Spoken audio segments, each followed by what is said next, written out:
We were talking about culture and traditional wear a little earlier on, and I also raised the point that we really got to find a way of making this normal, right? So that it's not an event, it's not some exotic thing you do. And in that conversation, I raised the point that if you're a white South African, you may often find yourself between a rock and a hard place. Glen, that's what you want to weigh in on. Good morning. Hi, Bongani. Thanks so much for this. Yeah, I'm kind of saddened a little bit about what's happened at the Boulders. And I'll tell you what, coming from, I really don't know, fourth, fifth, sixth generation, I'm not even sure. Yeah. In terms of when my heritage came to South Africa.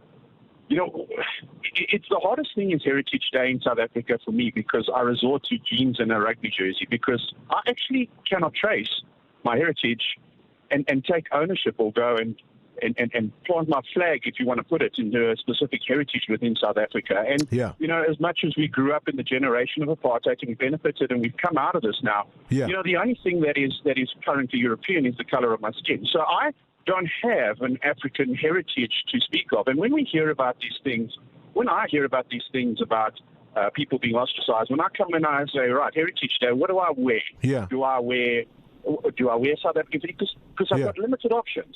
And I would encourage, and in fact, I challenge the Department of Arts, Culture, and that to actually, what is a South African heritage that is for the new South Africa, for a white South Africa? Now, that said, we cannot do that at the expense of the history of our country and the various heritage that come through. And it really is a plea in saying, you know what, guys, if people within who do have heritage are going to turn on each other, we're on a long way down the road here, and we need to put a stop to it.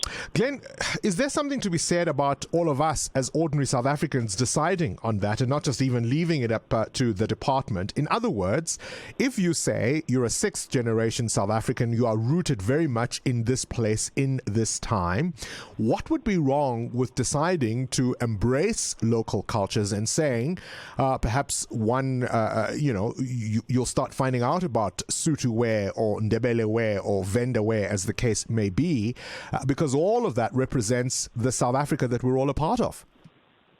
So I've thought of that. I've grown up in Johannesburg, and I'd love to have, some sort of an idea.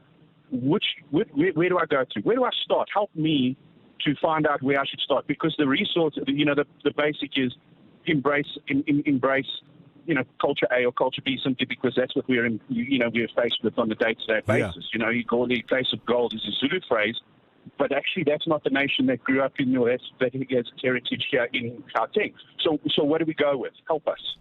All right, let's put it out there, Glen. I would say we go with whatever is South African. I think if I'm allowed to wear Venda garb, so should you. If I'm allowed to wear Zulu garb, so should you. And we've obviously got to do this in a way that is open-minded, that is respectful. We've got to be sensitive about things like appropriation and what that might mean. But I'm not convinced that in every situation that is what it is. I think if somebody says, I want to embrace being part of South Africa, I may be of European descent, but I'm an African now and I embrace being here, I think go for it. Current events, developing stories, tough questions, your voice making a difference. This is Breakfast with Bongani Bingwa.